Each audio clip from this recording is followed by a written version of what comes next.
Bismillahirrahmanirrahim. Assalamualaikum warahmatullahi wabarakatuh. Alhamdulillahi rabbil alamin. Wassalatu wassalamu ala asyrafil anbiya'i wal mursalin sayyidina wa maulana Muhammadin wa ala alihi wa sahbihi ajma'in. Allahumma salli wa sallim ala sayyidina Muhammadin nurika syari wa madadika al-jari wajma'na bihi fi kulli atwari wajma'ni bihi fi kulli atwari wa ala alihi wa sahbihi an-nur. Ba'da, alhamdulillah, segala puji bagi Allah Subhanahu wa taala atas segala nikmat dan karunia yang telah Allah berikan kepada kita, atas hidayahnya dan juga taufiknya. Pada malam hari ini Allah Subhanahu wa taala kumpulkan kita, pertemukan kita masih dalam suasana Idul Fitri. Sebelumnya mengucapkan al-aidin yang baik ini juga perkumpulan kita pada malam hari ini tentunya tidak lain dan tidak bukan untuk terbiar saudara memperkuat kembali hubungan di antara kita sebagai anak daripada Habib Idrus bin Ali Al-Hamshi, juga memperkuat kembali hubungan kita dengan guru-guru kita, memperkuat kembali ikatan kita dengan tempat di mana kita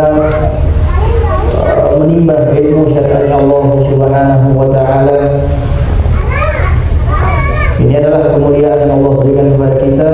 Banyak orang di luar sana yang tidak Allah berikan nikmat seperti apa yang sudah Allah berikan. Tentunya nikmat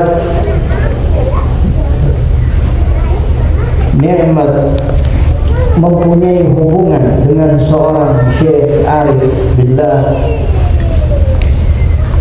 dengan seorang murabbi, itu adalah nikmat yang luar biasa.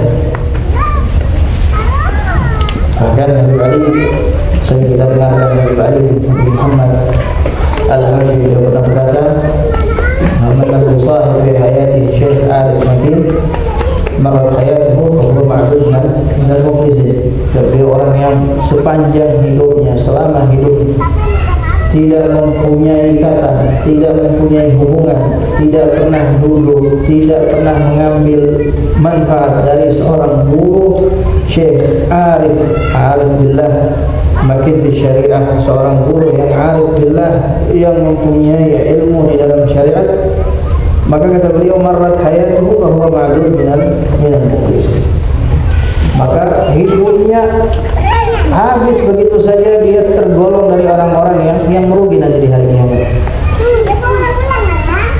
Dan salah satu sebab ataupun cara kita bisa sampai kepada Allah Subhanahu wa taala yang paling cepat, dia tentunya melalui jalan orang-orang yang sudah pernah sampai kepada Allah Subhanahu wa taala. Kita kalau mau berusaha dengan diri kita sendiri, dengan kekuatan yang Allah berikan sama kita, maka tidak akan mudah kita bisa sampai kepada Allah Subhanahu wa taala. Perlu mujahadah yang besar, perlu waktu yang lama. Tapi saat kita mau sampai kepada Allah melalui orang-orang yang mempunyai hubungan yang kuat dengan Allah, maka istilahnya kita lewat jalan pintas. Mau sampai kepada Allah, kita tidak lagi jalan yang terjal, yang panjang, yang berliku-liku.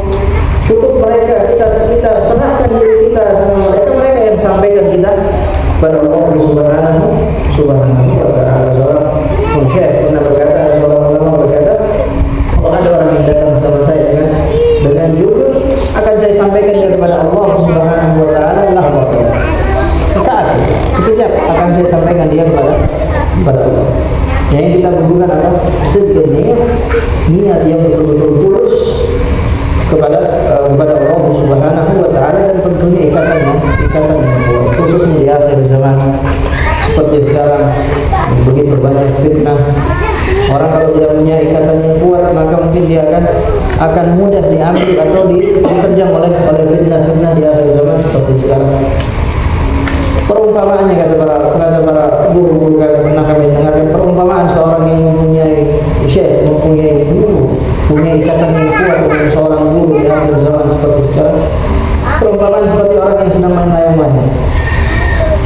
kalau kita kasih naik layang-layang, semakin tinggi layang-layang di atas akan semakin kuat angin di atas. Maka yang dibutuhkan agar layang-layang itu bisa diam di atas, senang, ya, tidak embang orang bilang. Yang dibutuhkan ikatan talinya yang kuat sama ya, yang pegang tali orang yang handal. Cuma kalau talinya kuat tapi yang pegang orangnya tidak handal, tidak bisa main. Ya. Atau orangnya handal tapi talinya tidak kuat, begitu kena angin yang kuat putus. Nah itu umpamahan kita seperti layang-layang. Syekh seperti orangnya yang memegang tali tersebut. Tali benang tali itu ikatan kita dengan mereka. Semakin kuat ikatan iman kita dengan mereka, maka akan semakin aman. Sejauh apapun kita dari mereka. Jadi kalau kita punya ikatan yang kuat di akhir zaman dengan fitnah yang begitu besar dan begitu banyak, maka akan Allah pasti akan Allah selamatkan. Nah, seorang guru pernah berkata sama muridnya, "Ya tari hadlat main, terbang kau, kemanapun kau mau, terbang, hadlat main, talimu sama saya. Kapan saya mau tarik kau kembali kepada saya, kau akan mau." Karena Allah punya ikatan yang kuat dengan seorang guru. Alhamdulillah, Allah kasih sama kita seorang guru, murabi. Patut kita jaga dengan baik ikatan tersebut. Jangan kita sia-sia. Nah, diadakannya pertemuan yang seperti ini untuk kembali memperkuat ikatan kita dengan guru kita, dengan mereka yang saya dengan guru. Semoga Allah Subhanahu wa taala memberkahi pertemuan kita malam hari ini, menguatkan kembali ikatan kita dengan beliau, menguatkan kembali hidup kita dengan rijal sanad beliau, dan semoga Allah Subhanahu wa taala menjaga beliau, menjaga umur beliau. Nasallahu taala wa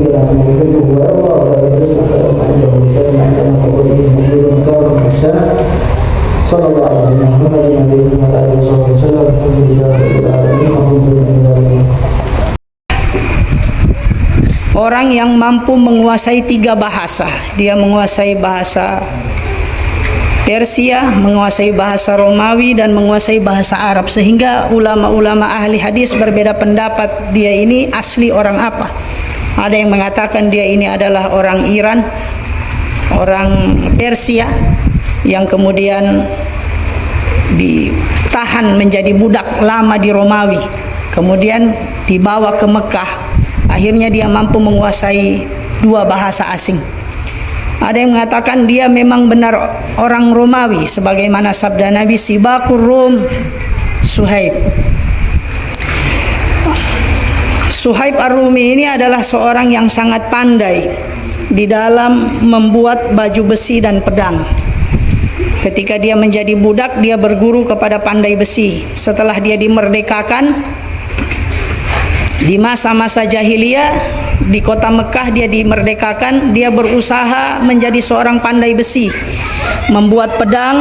Pedangnya adalah kualitas tertinggi di kota Mekah kala itu, sehingga bisnisnya menjadi banyak, sukses.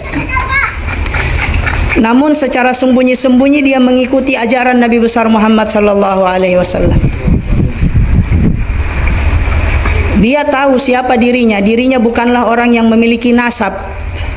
Dia adalah seorang bekas budak yang tidak memiliki apa-apa. Dia pun masuk Islam. Dia begitu cinta kepada Nabi Muhammad, sehingga di dalam majelis Nabi dia tidak berani duduk di depan. Dia selalu duduk di belakang, karena dia bukanlah orang yang memiliki status sosial yang matang di zaman itu. Kalau kita tarik, kita sebagai murid, banyak di antara murid Sayyidil Habib yang mungkin merasa tidak layak untuk berdiri di depan. Mereka memilih untuk duduk di belakang, atau bahkan mereka tidak sempat hadir. Saya dapat informasi ada beberapa teman yang dalam perjalanan rusak motornya, ada yang mobilnya tidak mogok, dan mudah-mudahan Allah Subhanahu wa taala selesaikan semua masalahnya. Maka Suhaib Ar-Rumi ini adalah orang yang selalu hadir di majelis Nabi, berada di ujung daripada majelis. Sesekali dia melihat wajah Rasulullah. Ketika Rasulullah melihat ke arahnya, dia menundukkan kepala, dia malu.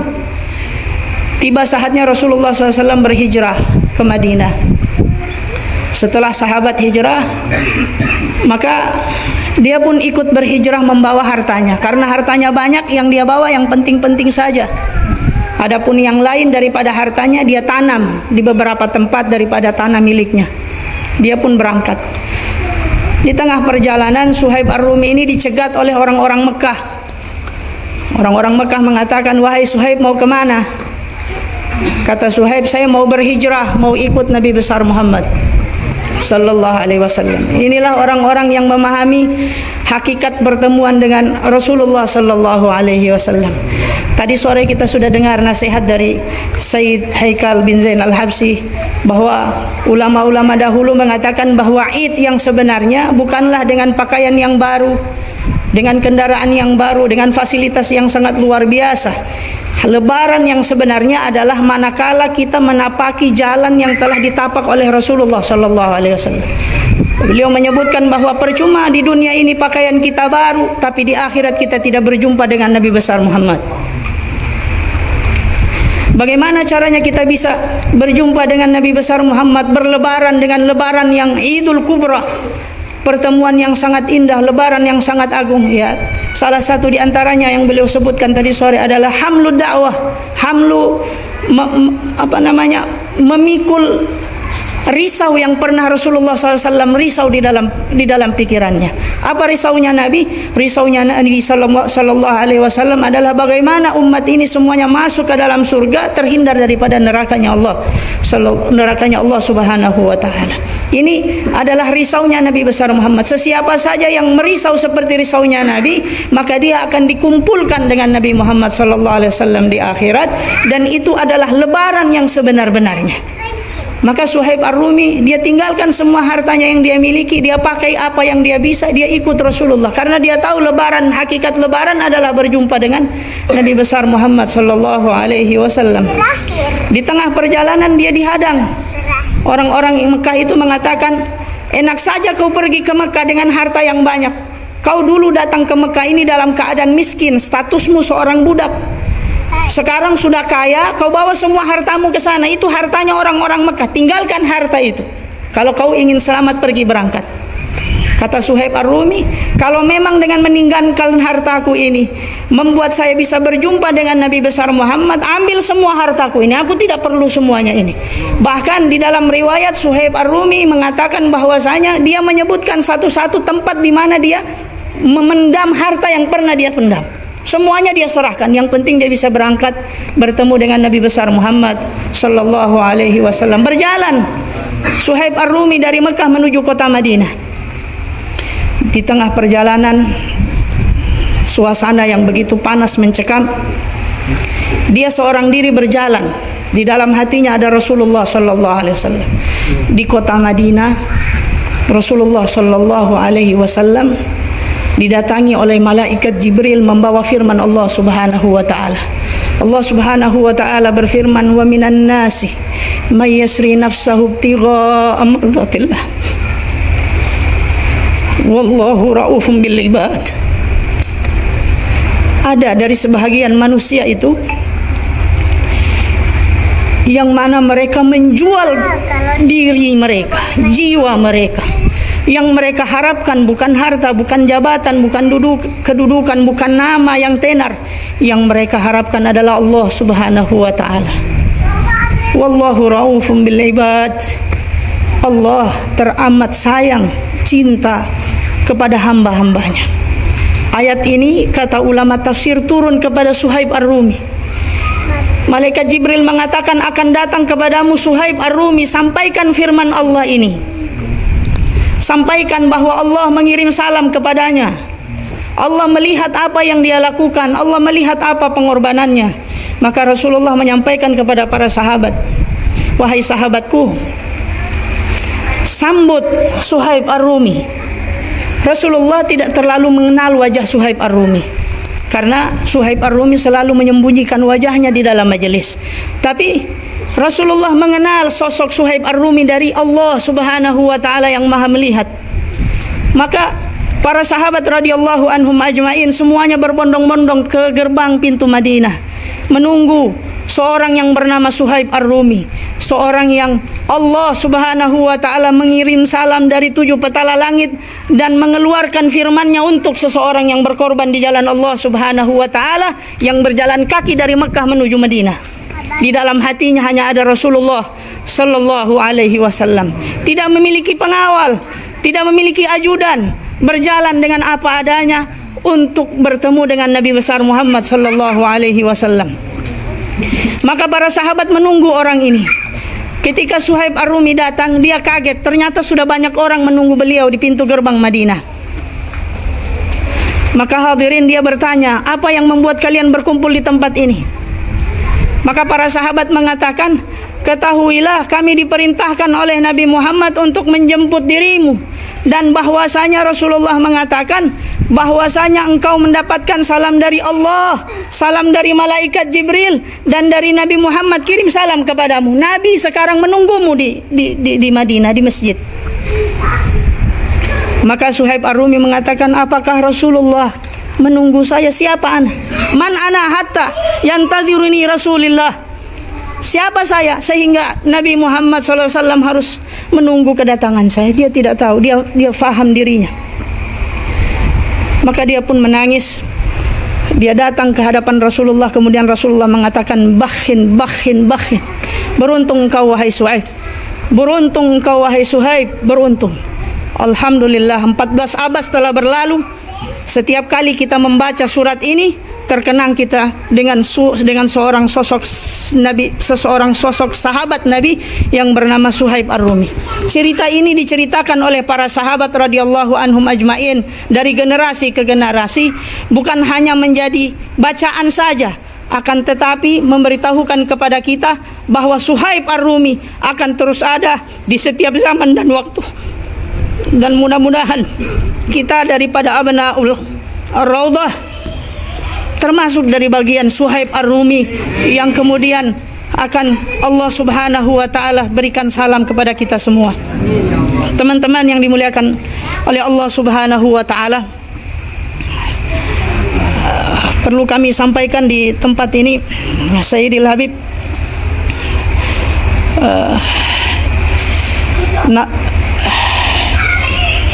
di antara kami banyak yang bertanya, apakah saya ini masih dianggap sebagai murid Habib atau tidak. Ada di antara kami yang tidak sempat meluluskan dan menamatkan di pondok pesantren ini disebabkan dana daripada orang tua tidak cukup. Ada disebabkan dengan keinginan sendiri, ada disebabkan dengan berbagai macam kasus. Namun dengan berbagai macam kasus itu, ketika mereka keluar, mereka menjadi berpikir, mereka kemudian menjadi terinspirasi untuk menjadi lebih baik. Setelah mereka menjadi lebih baik, mereka agak enggan untuk masuk ke sini meskipun hati mereka menjerit untuk hadir di sini. Oleh dan sebab itu, mungkin saya salah, saya memberikan definisi kepada teman-teman. Tolong dibedakan antara alumni dengan abna raudhah. Kalau alumni, mungkin dia tamat menyelesaikan pembelajaran di sini. Sekecil itu cakupannya. Tapi kalau abna raudhah adalah orang-orang yang pernah duduk, datang, belajar, mengambil faidah dengan guru-guru, dengan Habib, walau cuma sesaat. Maka dengan definisi ini, saya lebih senang memanggil teman-teman dengan sebutan abnaur raudhah daripada alumni. Oleh dan sebab itu, saya minta sedikit penjelasan dari Habib yang kemudian kami akan sampaikan kepada teman-teman yang agak canggung untuk datang ke tempat ini dikarenakan mereka belum menyelesaikan pendidikan di tempat ini. Itu yang kedua. Dan yang terakhir, Bib, Sayyidil Habib, tolong doakan kami. Di antara kami banyak yang masih berjalan, menapaki jalan, mencari jati diri. Di antara kami ada yang sedang berusaha merubah daripada nasib kehidupan kami. Di antara kami ada yang terus belajar. Di antara kami ada yang diuji dengan berbagai macam masalah dan musibah. Doanya Habib, nazrahnya Habib adalah kompas bagi kami untuk menjalani kehidupan kami.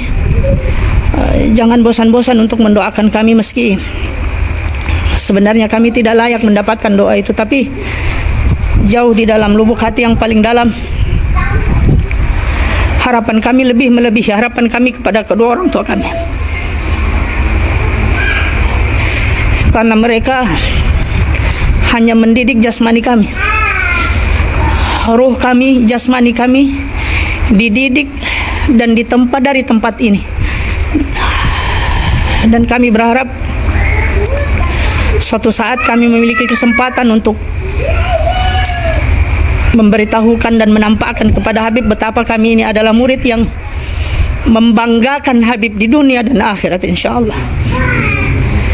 Ini saja yang bisa saya sampaikan. Assalamualaikum warahmatullahi wabarakatuh. Daripada menuntut ilmu agama, kemudian mengamalkan ilmu agama, dan juga bukan cuma sekedar mengamalkan, tapi betul-betul dalam pengamalan kita, dalam khidmah kita kepada agama, untuk mencari ridhanya, untuk mencari ridhanya Allah Subhanahu wa taala, kasih sayangnya, untuk mendapatkan ampunannya, untuk mendapatkan pandangannya. Banyak orang yang punya ilmu tapi tidak ada di dalam dirinya itu untuk mendapatkan apa yang kita sebutkan tadi, untuk mendapatkan ridha, untuk mendapatkan pandangan, atau untuk mendapatkan ampunan. Tapi dengan ilmu, mereka kadang yang mereka cari adalah popularitas, nama, jabatan, dan seterusnya. Ini banyak. Wa ma umiru illa liya'budullaha mukhlisin. Banyak orang yang ibadah, banyak orang yang sembahyang, banyak orang yang berbuat baik, tapi tidak semua orang dapat ikhlas karena Allah untuk beramal, untuk sembahyang, untuk berbuat baik. Tidak semua Allah kasih. Tidak semua Allah kasih. Banyak orang-orang yang punya ilmu malah lebih daripada kita, tapi mereka tidak mendapatkan itu tadi. Wa ma umiru illa liya'budullaha mukhlisin. Kita juga seperti itu. Khidmah, mengajar, dakwah, tidak ada yang kita harapkan kecuali Allah Subhanahu wa taala. Ini yang harus kita pegang baik-baik. Ini kalau tidak ada sama kita, kita sama dengan mereka, orang-orang yang punya ilmu. Bahkan orang-orang yang punya ilmu yang seperti itu, orang yang pertama masuk neraka sebelum Fir'aun wa Haman. Sebelum Fir'aun dan Haman, mereka ini orang-orang yang masuk neraka duluan, punya ilmu, tapi mereka tidak harapkan Allah di dalam ilmu mereka. Mereka tidak harapkan ampunan di dalam ilmu mereka. Mereka tidak harapkan ridhanya Allah di dalam ilmu mereka. Tapi kalau kita punya ilmu sedikit, tapi apa yang kita kerja yang sedikit itu, tapi kita harapkan Allah, itu lebih afdal daripada orang yang punya ilmu banyak tapi tidak ada harapan Allah di dalamnya. Wa ma umiru illa liya'budullaha mukhlishina lahuddin. Ini yang harus ada selalu sama kita. Ini yang ada selalu sama kita. Kalau kita punya sedikit dengan karena Allah, itu Allah yang akan memberikan kita kekuatan. Allah yang akan membantu usaha kita untuk agama. Kalau kita melangkah dengan Allah, Allah bisa kasih 10, bisa kasih 100, bisa kasih 200, bisa kasih 1000, bisa kasih 2000 kekuatan. Tergantung dengan kekuatan kita untuk punya hubungan bagus dengan Allah. Tapi kalau kita cuma berharap dengan ilmu itu, popularitas, nama, penghormatan orang sama kita dan seterusnya, Allah tidak akan berikan apa-apa sama ente kecuali dengan apa yang ente miliki saja. Allah tidak akan tambahkan. Mangkana yuridu harsad dunia nu'tihi. Orang yang menginginkan bendahara dunia, nu'ti, kami berikan. Allah bilang kami berikan. Allah berikan sesuai dengan apa yang ente miliki. Dari ilmu, dari kekuatan, dari ekonomi ente, Allah cuma berikan. Itu yang Allah kasih sama ente. Tapi mangkana yuridu harsal akhirat. Orang yang menginginkan hasil akhirat, bendahara akhirat di apa yang dia miliki. Ente punya ilmu sedikit, ente khidmah sedikit, tapi yang ente inginkan dari yang sedikit itu akhirat. Apa Allah bilang? Nazid, kami tambahkan. Kami tambahkan. Ini Allah bilang sama kita. Sedikit daripada kita apa yang kita miliki, khidmah ini, berbuat baik, sedekah, dakwah, sedikit, tidak banyak. Apalagi banyak. Tapi yang sedikit itu, yang ente inginkan apa? Ente inginkan akhirat, Allah bilang nazid, kami tambahkan. Kami tambahkan. Yang dunia Allah bilang kami berikan. Orang yang inginkan dunia dari apa yang dia miliki, dari apa itu? Dari gambaran akhirat. Tahu gambaran akhirat maksudnya? Artinya gambaran akhirat, dia berbuat baik. Itu akhirat. Akhirat kan? Berbuat baik, bangun masjid, bangun ini, bangun itu, bersedekah, tapi tidak ada keinginannya di dalam kebaikan itu akhirat. Tidak ada. Itu namanya gambaran akhirat, bukan akhirat. Itu gambaran. Kalau akhirat, kalau hakikat daripada akhirat, kebaikan yang ente beri, khidmah, ngajar, dakwah, tapi karena untuk Allah, itu hakikat akhirat. Itu hakikat akhirat. Cuman ente belum dikasih lihat sama Allah. Nanti ente mati baru ente tahu, oh itu akhirat. Tapi yang tadi, kalau ente berbuat baik, bangun masjid, ini, bikin ini, itu baik semua. Tapi yang ente cari di kebaikan itu apa? Dunia. Yang ente cari dunia di kebaikan itu. Itu adalah gambaran kebaikan. Bukan hakikat kebaikan itu. Gambaran kebaikan. Model kebaikan seperti itu. Tapi bukan hakikatnya itu. Hakikatnya kalau ente niatnya untuk Allah. Karena Allah. Mencari ridhanya. Itu adalah hakikat daripada akhir. Kalau tadi itu gambaran kebaikan. Gambaran akhirat. Bukan aslinya akhirat, gambaran akhirat. Nanti ente mati, ente pasti tidak dapatkan apa yang ente buat itu. Ente mati, ente tidak dapatkan. Anak bangun masjid dulu, tapi ente tidak dapat dia punya hasil. Mana ya Allah? Allah tanya, ente bangun masjid untuk siapa dulu? Ya Allah, saya kepingin ditahu orang supaya dikenal, orang baik, orang ini bangun masjid apa semua. Cuman itu yang dia inginkan. Ya sudah, kau sudah dapat di dunia itu, di akhirat ya ada. Itu adalah gambaran akhirat, bukan hakikat daripada akhirat. Ini kita harus punya itu. Jadi hati-hati, hatta beramal kita selalu kita perbaiki, kita punya niat. Kalau ada sudah niat-niat yang tidak bagus di dalam hati kita, keinginan-keinginan yang tidak bagus dalam hati, keluarkan. Perbaharui, jadi di dunia. Perbaharui, ente punya niat ulang. Ya Allah tadi astagfirullahaladzim, tidak, saya betul-betul ya Allah karena Engkau, ya Allah karena. Perbaharui kau punya niat. Jangan kau biarkan niatmu itu dibawa sama syaitan. Keinginan-keinginan hawa nafsu, keinginan-keinginan yang akhirnya kau tidak dapatkan hasilnya nanti di akhirat. Tidak ada kau akan dapat nanti. Fama lahu fil akhirati min nasib. Allah bilang orang yang cuma ingin dunia, fama lahu fil akhirati min nasib. Tidak ada nasib baiknya nanti di akhirat.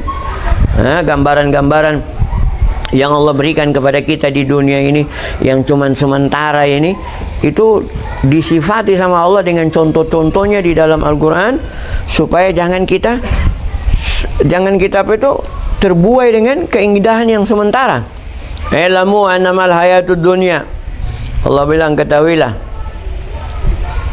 kehidupan dunia. Ilamu annamal hayatud dunya laibun, permainan, walahun, sandiwara, wazinatun, perhiasan, watafakhurun bainakum, berbangga-banggaan antara kalian. Saya punya ini, anak punya ini, perusahaan ini. Itu kehidupan dunia, berbangga-banggaan dengan apa yang kita miliki. Itu sifat yang Allah sebutkan di dalam Al-Quran. Yang sebenarnya ini sifatnya orang kufar semua, ini berbangga-banggaan. Orang mukmin tidak ada berbangga-banggaan dengan yang begitu. Watafakhurun bainakum, watakatsuru bil amwal.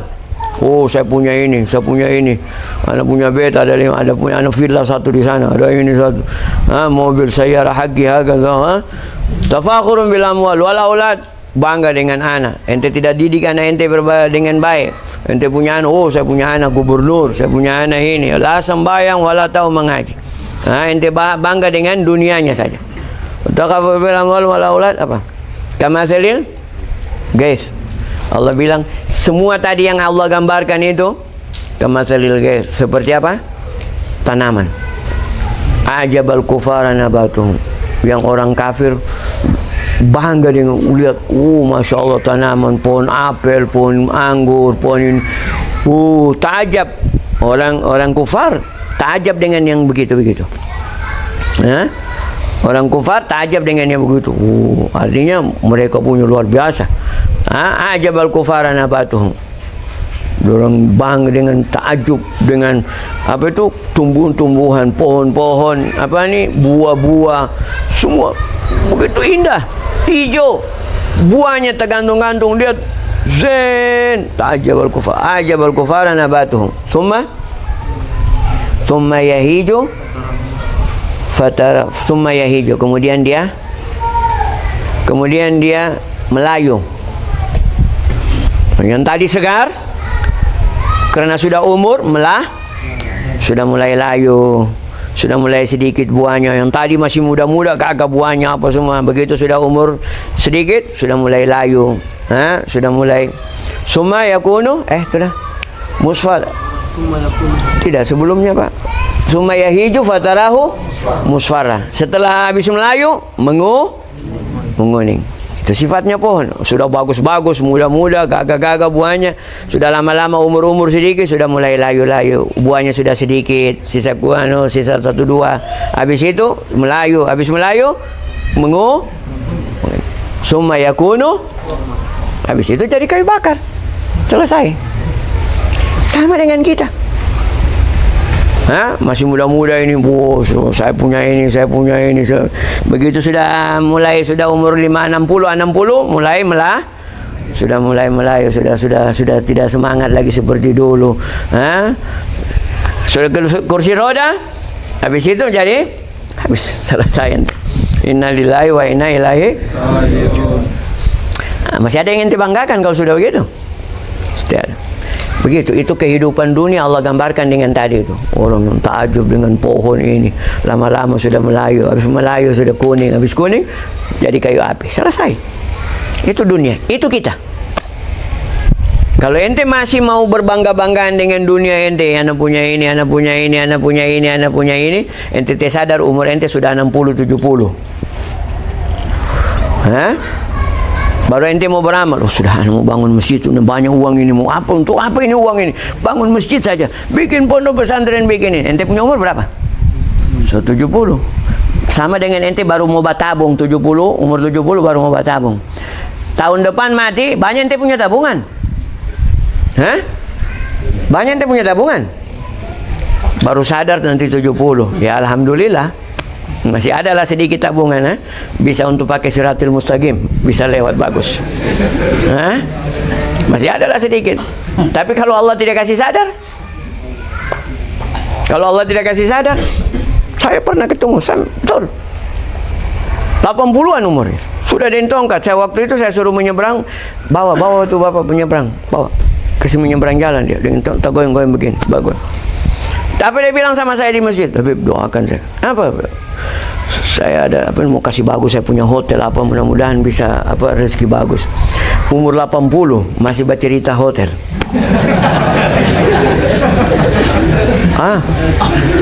Ente jangan orang seperti itu. Allah artinya sudah, kalau dunia sudah melekat sama ente, awas. Ente tidak tahu mati kapan. Hatta umur sudah dengan tongkat ente sudah goyang-goyang berjalan, ente punya harapan masih bisa bangun lagi. Wa yadu, ente kasih sadar ente punya diri. Itu Allah bilang alhaakumut takatsur. Ente orang dilalaikan dengan banyaknya harta, banyaknya ini, banyak. Sampai kapan ente lalai? Hatta zurtumul maqabir. An-nasu niam. Idza matu, manusia, Imam Ali mengatakan manusia itu tidur, tidak sadar dia. Nanti mati baru ya Allah menyesal, kenapa saya tidak dakwah dulu, kenapa saya tidak mengajar, kenapa saya tidak khidmah, kenapa saya tidak ini. Nanti mati baru mau sadar. Imam Ali katakan seperti itu, babu Madinatul Ilm. Kita orang saling menasihati begini, saling kumpul, mengembalikan kita punya energi kebaikan. mengembalikan rohani kita untuk menjadi orang-orang yang mulia. Apa yang dimuliakan oleh Allah, kita cari jalannya para aulia, jalannya Nabi. Nabi sudah tinggalkan para ulama, para aulia, kita ikut mereka. Kita ikut mereka. Nabi sudah tiada, ya ada warasatul anbiya, para nabi, itu yang kita ikut. Kita tidak tahu jalan ke akhirat, tapi kita ikut mereka sudah. Sampai kepada kita sekarang, Habib Idrus sudah tinggalkan generasi. Tapi generasi yang sekarang sudah tidak stabil jalannya. Kita jangan sampai kita ini terlepas dari kestabilan berjalan, sehingga perlu kita kumpul terus. Jangan sampai Habib Umar itu sampai beliau kata di majelis perkumpulan Al-Wafa bi Ahdillah. Al-Wafa bi Ahdillah itu harus hadir ke sana. Habib Umar bilang tidak ada alasan, tidak ada uzur dingin atau uzur panas, tidak ada. Habib Umar bilang la uzra barid wala har. Uzra barid artinya uzur yang kecil atau uzur yang betul-betul, tidak ada uzur. Pergi, wajib ke sana. Sampai begitu pertemuan untuk apa? Untuk menjaga kita punya jangan sampai hilang keinginan kita sudah untuk dakwah, keinginan kita untuk mendekatkan diri kepada Allah, keinginan kita untuk jalan di jalannya para ulama. Jangan sampai hilang itu. Paling tidak 1 tahun 1 kali ke sana. Habib Umar saya sampaikan juga waktu di Hadramaut itu, kalau bisa 1 tahun, 2 tahun, 3 tahun ke Hadramaut, pergi sana, bacas lagi, dicas lagi di sana, pulang lagi dengan semangat lagi dengan ini. Kita seperti itu, datang kemari seperti dicas lagi, keinginan yang tadinya punya banyak harapan ini, banyak harapan ini, begitu pertemuan begini sudah mulai hilang harapan-harapannya. Sudah harapan saya sama Allah, sudah mau belajar, mau ngajar, mau khidmah, mau ini, seperti itu. Kalau ente orang yang sudah di pondok, sudah seperti ini di pondok, masih punya harapan seperti orang yang di bawah, apa bedanya kamu dengan dia? Kita orang di pondok ini supaya jangan berharap seperti orang yang di bawah lagi. Mau bikin ini, hatta sembahyang jamaah sudah tidak lagi, sembahyang tarawih sudah sisa 8 lagi. Ada yang sudah tidak, ada yang sudah Quran sudah, ada yang Quran sudah tidak pernah dibuka lagi. Apa? Al-Quran kana mahjur apa? Qala Rasulu ya Rabbi inna qaumi ittakhadhu hadzal Qur'ana mahjura. Nabi sudah mengeluh, ya Allah, kaum ini sudah tinggalkan Qur'annya. Itu di zamannya Nabi itu. Nah, bagaimana di zamannya kita sekarang ini? Beruntung orang-orang yang masih dengan Quran terus berjalan. Usahakan kamu 1 hari 1 juz paling tidak. 1 hari 1 kamu kancing itu. Kancing sama diri kamu. Maksudnya wajib. Saya wajibkan saya punya diri 1 hari 1 juz. Saya tidak keluar rumah kecuali 1 juz saya baca. Saya tidak tidur kecuali 1 juz. Pokoknya sisa cari waktu saja. Kapan kau harus mengaji? Kalau kau bagi 2, pokoknya habis sebelum keluar rumah pagi saya, pokoknya sebelum keluar rumah setengah juz. Malam sebelum tidur setengah juz. Kancing. Kasih wajib seperti itu dirimu. Kalau Nabi saja mengeluh di zamannya itu, ya Allah, ya, inna qaumi takhadhu hadzal Qur'ana mahjura. Sesungguhnya kaum sudah dia tidak pakai lagi Al-Qur'an, tinggalkan sudah Al-Qur'an. Itu di zaman itu. Bagaimana zaman sekarang? Nah, jangan kita masuk dalam itu. Kita menyelam. Kita usahakan, kita bikin, pokoknya saya tidak keluar rumah kecuali setengah juz. Saya tidak tidur malam kecuali setengah juz. 1 juz sudah. 1 hari 1 juz. Bikin begitu. Bantu kamu punya usaha dunia dengan apa? Dengan agama, dengan amal-amal. Para ulama mengatakan, ente jaga ini agama dengan ente punya wirid, dengan ente punya zikir, dengan ente punya mengaji, dengan ente punya duha, dengan ente punya surat Al-Waqiah sore hari, ente bantu ente punya usaha dengan itu. Lebih cepat ente mendapatkan harta, lebih Allah luaskan ente punya rezeki daripada ente banting tulang 1 hari ente pergi kerja. Itu ulama katakan. Lebih cepat ente dapat rezeki daripada ente banting tulang 1 hari ente kerja. Setiap hari seperti itu ente kerja. Paham tuh? Wa may yattaqillaha wa yarzuqhu min haitsu. Les ente pegang itu. Masih ente pegang, ente punya nafsu, ente punya pikiran, ente punya otak, ente pegang. Allah yang sampaikan yang jelas di dalam Al-Quran, Allah sampaikan, "Wa may yattaqillaha yaj'al lahu makhraja wa yarzuqhu min haitsu." Lihat ente pegang. Pegang itu. Ente harus lebih percaya sama Allah daripada ente punya otak pikiran itu. Orang kalau berbisnis cepat ini, 1, 2, 3 tahun ente sudah bisa begini, sudah bisa begini. Nah, ente lebih percaya itu daripada Allah. Kalau ente lebih percaya, bikin. Kalau Allah kasih ente dunianya, Allah kasih ente akhiratnya pasti. Nah, tapi kalau ente berusaha dengan usaha amal, baru ente berusaha dunia, ente Allah kasih dunia, Allah kasih akhirat.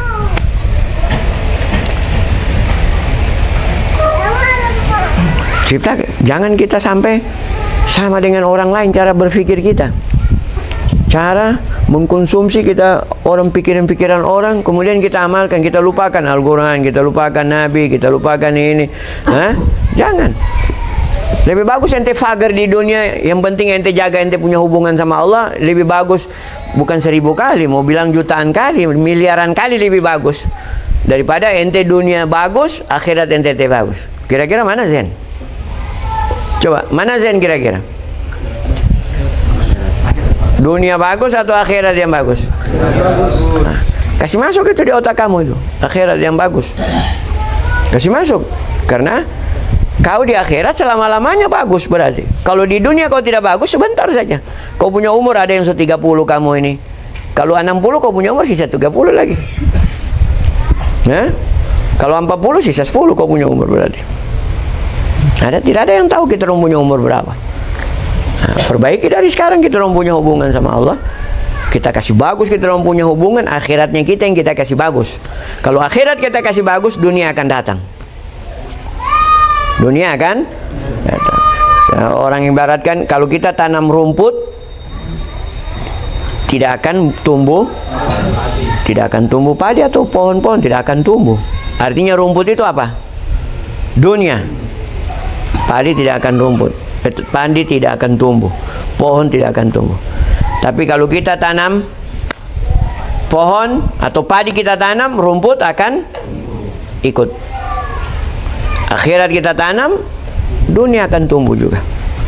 Kalau kita punya akhlak bagus, kita orang amanah, orang akan pakai sama kita, dunianya kita orang pakai. Oh ini, ente kalau mau titip uang sama dia ini, oh orangnya jujur. Nah, hatta ente somati dia kasih anak ente, walaupun orang ente tahu. Nabi sebelum bawa agama, siapa yang tidak puji Nabi di Mekah? Semua orang puji Nabi di Mekah. Sebelum bawa agama, belum ada wahyu turun, orang puji jujur apa semua, sehingga orang kufar itu batitip sama Nabi semua. Orang tidak percaya yang lain. Begitu Nabi bawa agama, orang sudah bohong ya, pembohong ini. Begitu juga kamu ini harus kamu tahu. Kau kalau sudah dengan kebaikan berjalan, pasti ada banyak orang yang benci sama kau, karena mereka belum bisa menerima kebaikan yang kau bawa. Itu kau biasa terima, jangan kau tidak terima itu. Begitu kalau dibilang, Ustaz Alim Bolo tuh bayahan saja dia itu.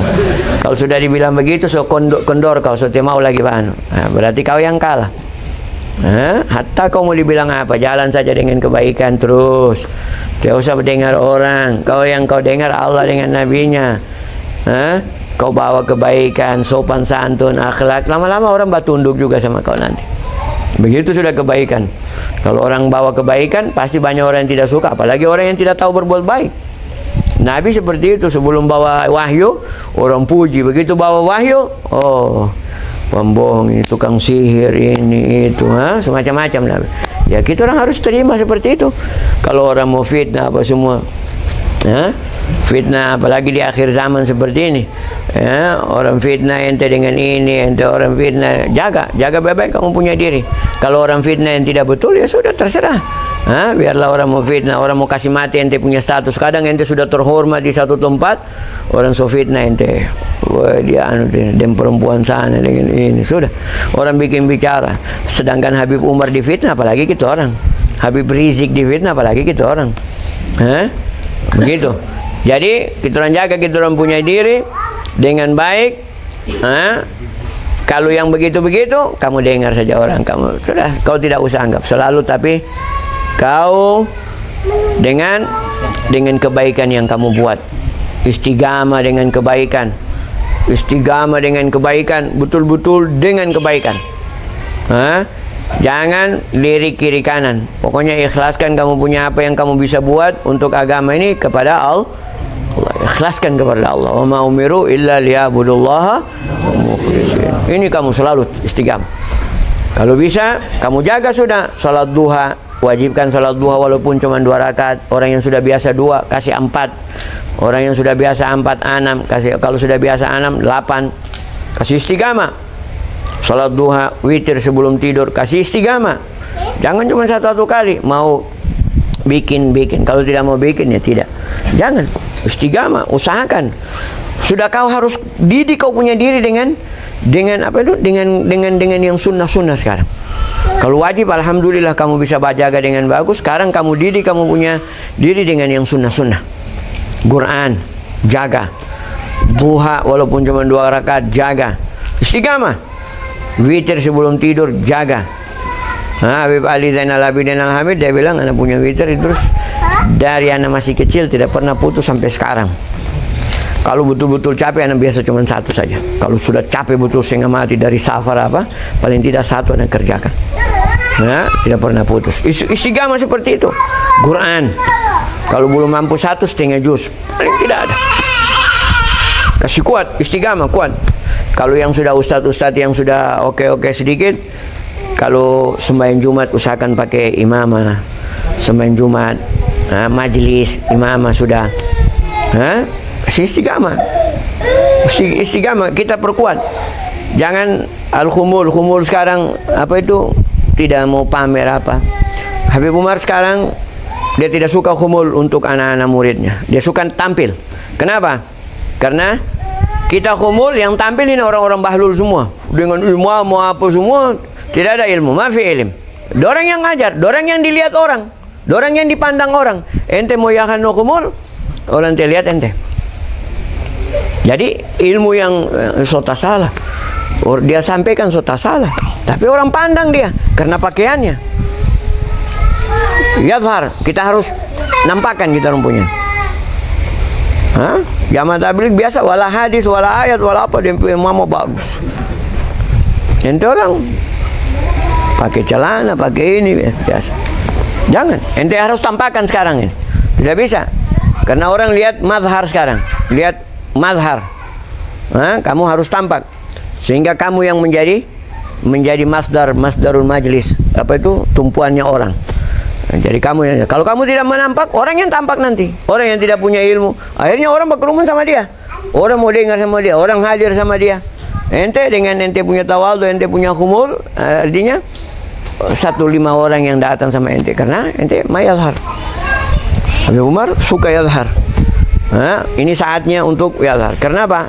Karena orang bahlul mau yazhar juga. Tapi kalau ada ente, orang tidak akan yazhar. Orang bahlul yazhar sekarang ini. DP imamah, DP sorban lebih bagus dari sorban kita orang. Imamahnya lebih bagus dari imamahnya kita orang. DP kofiah lebih bagus dari kofiahnya kita orang. DP baju lebih bagus dari bajunya kita orang. DP sarung lebih mahal dari sarungnya kita orang. Ya orang ikut sama dia. Ya, kita orang mau sederhana mau ini. Sekarang kalau buka majelis, bikin majelis pakai imamah. Jumat usahakan pakai imamah. Jumat dengan majelis saja. Usahakan. Kalau sudah mantap, sudah bagus, sudah ini, kamu bisa imamah istiqamah dengan imamah, lebih bagus lagi, lebih afdal lagi. Usahakan seperti itu. Jadi mulai dari sekarang status, jangan lagi status yang gembel-gembel kamu taruh status yang tidak lagi. Robocop atau apa kamu status kasih bagus, nasihat untuk orang. Status kalau ada jualan tidak apa-apa kasih masuk, tapi status nasihat kasih walaupun 1 kali 1 hari 2 hari satu saja, jangan banyak nasihat, 1 saja kau taruh situ bagus, orang baca ada manfaatnya. Oh iya betul juga, oh masya Allah. kasih ikhlas. Mudah-mudahan Allah orang baca dapat hidayah. Mudah-mudahan orang baca dapat hidayah. Mudah-mudahan orang baca dapat hidayah. Mudah-mudahan orang baca bisa amalkan. Mudah-mudahan orang lihat dengan niat yang bagus pasang status, bukan untuk dipuji, bukan untuk ini. Seperti itu. Dengan niat yang baik, ajar ke kita apa itu, biasakan kita orang punya diri dengan niat yang baik. Datang berkumpul sini dengan niat yang baik. Datang ke masjid dengan niat yang baik, datang mengaji dengan niat yang baik, supaya Allah bukakan pintu ilmu, Allah berikan cahaya Al-Quran kepada saya, pikiran saya bercahaya, hati saya bercahaya dengan Al-Quran. Sebelum mengaji dengan niat yang baik. Begitu seterusnya. Terus baru banyak munajat sama Allah. Tengah malam banyak meminta sama Allah, minta husnul talab, minta yang baik-baik sama Allah. Jaga anak supaya Allah kasih anak supaya jadi anak yang saleh, anak yang ulama, jadi aulia, orang-orang yang bisa membawa agama, bisa menyampaikan kebaikan sama orang lain. Bukakan pintu hatinya. Selalu doakan keluarga, orang tua didoakan, keadaan di sekeliling didoakan, murid-murid didoakan. Selalu minta sama Allah. Jangan pernah bosan. Setiap hari ente minta, setiap hari ente minta. Allah paling senang sama hambanya yang suka meminta. Kalau hamba tahu meminta sama Allah, oh ini betul, dia tahu saya ini Tuhannya, dia tahu saya ini yang punya segala-galanya, Allah kasih. Tapi kalau cuma minta satu kali dua kali, Allah belum lihat juga kau. Karena sama dengan mau tes, barangkali dikasih atau tidak. Kalau tidak, ya sudah, berarti tes itu. Kalau minta sama orang tua tes juga, orang tua kan pintar. Orang tua mau dia apa tuh? Dia lihat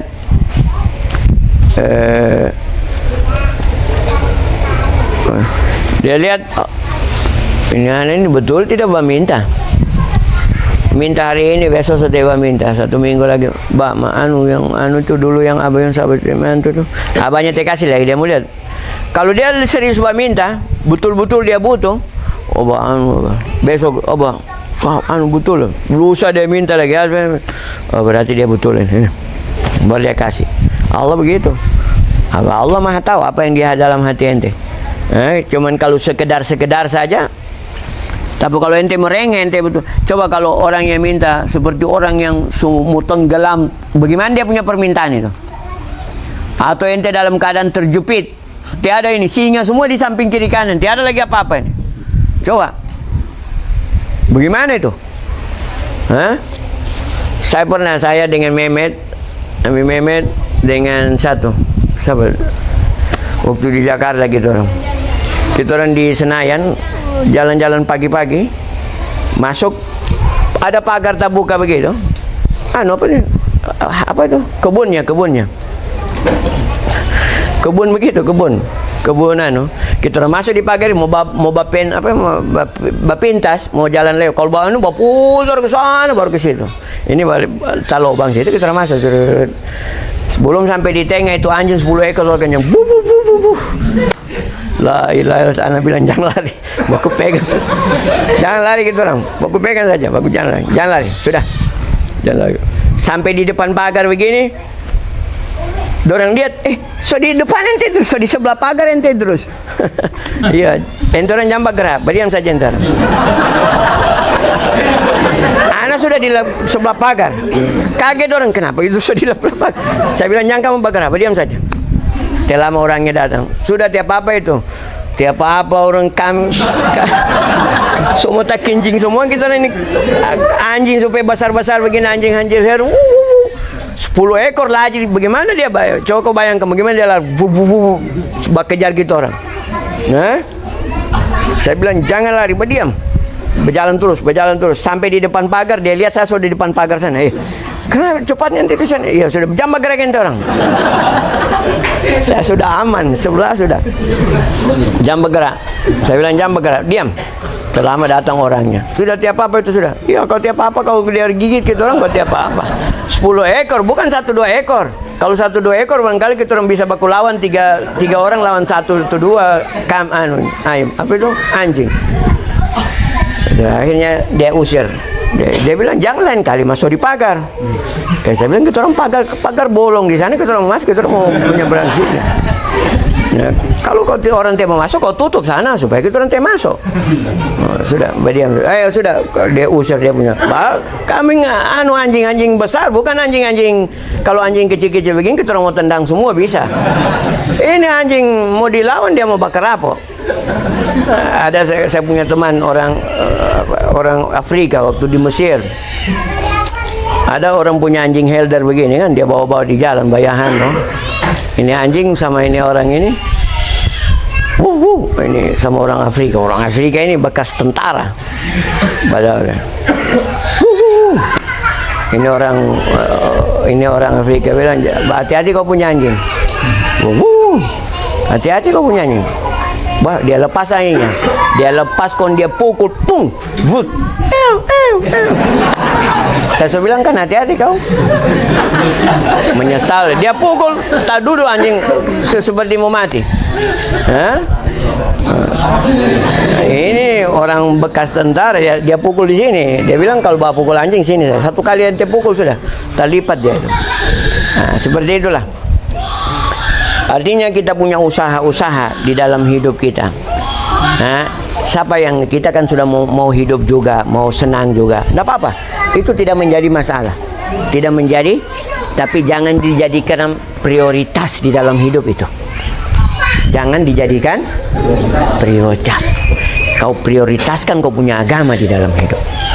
Kalau kau susah di dalam hidup ini, kau bisa sabar sedikit, tapi kau bahagia selama-lamanya. Tidak cukup kalau Allah bilang innallaha ma'as sabirin. Kurang-kurang itu. Innama yuwaffas sabiruna ajrahum. Kurang itu ayat itu. Kau ambil satu saja, cukup. Kau punya susah sedikit, tidak lama. Kau susah tidak lama. Jangan kau berpacu seperti orang-orang dunia sampai lupa jamaah, sampai lupa sembahyang, sampai lupa tahajud, sampai lupa Al-Quran, sampai lupa duha, sampai lupa kau punya kebaikan, sampai lupa kau punya akhirat. Kau berpacu cuma mau cari yang sementara. Sementara kau punya kebahagiaan yang akhirat yang selama-lamanya kau di sana, kau lupakan itu. Jangan. Prioritaskan kau punya akhirat. Nah, walaupun kita butuh sama dunia. Siapa tidak butuh sama dunia? Oke. Tapi jangan sampai setan menguasai kau punya hati sehingga dia bawa kau sampai kau lupa. Wallahu yuridu ayyatuba alaikum wa yuridu alladhina yattabi'una syahawati an tamilu. Allah inginkan ampunkan kalian punya dosa semua.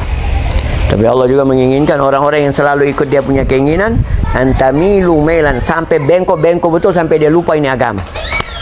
Wayadu, karena keinginannya sampai dia lupa dia punya agama, sampai dia lupa akhiratnya, sampai dia lupa tentang kematian, atau sampai dia lupa dia punya barzah, sampai dia lupa dia punya surga.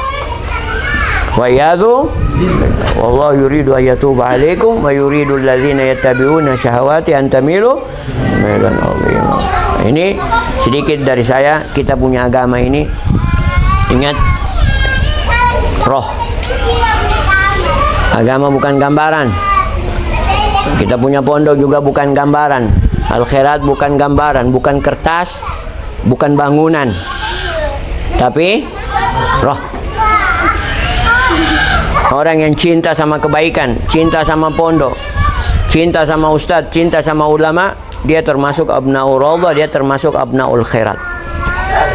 Walaupun dia sekolah di Al-Khairat, di pondok, tapi tidak ada cintanya, dia cuma tamat tapi buat kejahatan, apalagi benci sama ulama, benci sama ustadz, tidak ada gunanya semua itu. Tidak ada gunanya. Hah?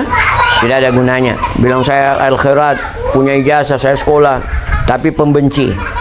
Hah? Benci sama anaknya guru tua, benci sama zuriat guru tua. Ya ada artinya apa? Kira-kira Habib Idrus mau mengaku dia itu abnaul khairat? Kira-kira mau mengaku? Tidak mungkin. Al-Khairat roh, abna roh, kebaikan yang sudah ditanamkan, kerjakan. Cinta masuk dalam golongan almar'u ma'aman. Sudah cukup Habib Umar selalu sampaikan, walaupun seseorang ibadah antara Magam dengan Hajar Aswad, tempat yang paling mustajabud doa, multazam, sampai patah-patah, sampai hancur-hancur tulangnya ibadah di situ, dia tidak akan dikumpulkan di yaumil qiyamah kecuali dengan orang yang dia cintai. Siapa? Siapa ente cinta? Ente sembahyang di situ berapa ratus tahun? 300 tahun, 500 tahun. Tanya, siapa yang ente cinta? Tanya saja, siapa yang ente cinta? Ya sudah, ente sama ada orang nanti di yaumil qiyamah. Hah? Nah, ini yang harus kita pahami. Hah? Bagaimana kita selalu cinta kebaikan. Kalau kita cinta, tarapkan kebaikan dalam diri kita yang kita sudah dapatkan, insyaallah kita digolongkan sama orang-orang yang dimuliakan oleh Allah Subhanahu wa taala. Amin ya rabbal alamin. Ini sedikit yang saya sampaikan, mudah-mudahan bermanfaat untuk kita semua insyaallah. Ya, sampai di yaumil qiyamah kita selalu berpegang untuk mendapatkan ridha dari Allah Subhanahu wa taala. Amin ya rabbal alamin. Amin ya rabbal alamin. Amin ya rabbal alamin. Jangan putuskan hubungan kita dengan masalah dunia. Jangan putuskan hubungan kita dengan masalah-masalah yang tidak membawa kebahagiaan kita di akhirat. Ya. Selalu kita utamakan sabar di dalam hidup. Tahamal itu mampu pikul beban untuk keselamatan akhirat. Apa saja. Ya, kita mampu pikul beban di dalam hidup ini untuk mendapatkan keselamatan akhirat kita. Ini sedikit, mudah-mudahan bermanfaat untuk kita semua. نفتح لنا أبواب الخير وأبواب الجوع وأبواب الصحة وأبواب السلامة وأبواب القرب وأبواب المحبة واجعلنا من أهل لا إله إلا الله. ادخلنا في دائرة لا إله إلا الله. ادخلنا في دائرة محبوبية عندك حبيبك. انظر إلينا ورعينا برعايتك الخاص ولا تخيب رجعنا. تب علينا توبة نصوح توبة لا يغضل معصيتك بعدها أبدا. اشرح صدورنا وعافنا وعفنا. اللهم انظر إلينا بعين عناية بعين رعاية بعين الحماية بعين اللطف منك واحفظ إيماننا وقوي يقيننا واسع رزقنا رزقا حفظا واجعل قلوبنا مطمئنة تؤمن بلقائك وتقنا بعطائك وترضى بقضائك. اجعل قلوبنا مطمئنة تؤمن بلقائك وتقنا بعطائك وترضى بقضائك. واجعل قلوبنا مطمئنة تؤمن بلقائك وتقنا بعطائك وترضى بقضائك. تقبل من صالحات أعمالنا وتجاوز عن سيئاتها. اللهم هل اتصال نبيك وبحبيبك وبمشايخنا الكرام يا رب العالمين. وقوي اتصالنا يا رب العالمين يا أكرم الأكرمين يا أرحم الراحمين. وقوينا يا الله انظر إلينا. وقوينا يا الله انظر إلينا. وقوينا يا الله انظر إلينا. صفي قلوبنا واشرح صدورنا وافنا وفنا. واملأ قلوبنا بالإيمان واليقين والنور من نور كتابك من نور نبيك من نور الذين ورد قلوب عبادك الصالحين. فاكرمنا ذلك النور يا الله يا نور يا الله يا نور يا الله يا نور يا الله يا نور يا الله يا نور يا الله يا نور يا الله يا نور. بحق الفاتحة بشر الفاتحة بما في الفاتحة وبحق محمد بن سالم بن حفيد بالسر وإلى حضرة النبي محمد صلى الله عليه وسلم. الفاتحة. الرحمن الرحيم مالك يوم الدين إياك نعبد وإياك نستعين صراط المستقيم صراط الذين أنعمت عليهم غير المغضوب عليهم ولا الضالين. تقبل منا إنك أنت السميع العليم وتب علينا إنك أنت التواب الرحيم. علمنا من علم لدنك ومشرق صار يعني وحبيبنا جعلنا من علماء كلام للناس لهذا المخلص ولوجهك الكريم بالعلم والأدب والأخلاق والتواضع والانكسار وحسن الظن والصفاء والهمة عالية لنال رضاك. أسألك رضاك والجنة ونعوذ بك من سخطك. أسألك رضاك والجنة ونعوذ بك من سخطك. صلى الله عليه وسلم محمد وآله وصحبه وسلم والحمد لله رب العالمين. تقبل الله منكم. Di data memang